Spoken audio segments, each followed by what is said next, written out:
கர்த்தருடைய பரிசுத்த நாமத்திற்கு ஸ்தோத்திரம். இன்றைய நாளுக்கான தேவ வார்த்தை யோவான் 14ஆம் அதிகாரம் 1, 6, 13 மற்றும் 14ஆம் வசனங்கள்.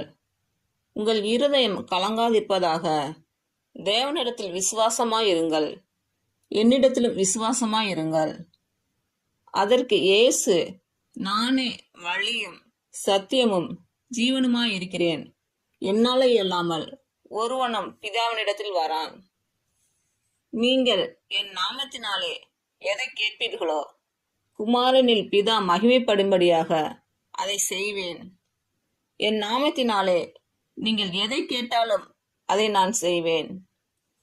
இன்று பிறந்த நாள் மற்றும் திருமண நாள் காணும் அனைவருக்கும் இயேசு கிறிஸ்துவின் நாமத்தினாலே வாழ்த்துக்கள். கர்த்தர் உங்கள் பலவீனங்களை மாற்றி உங்களுக்கு பலத்தை கட்டளையிடுவாராக.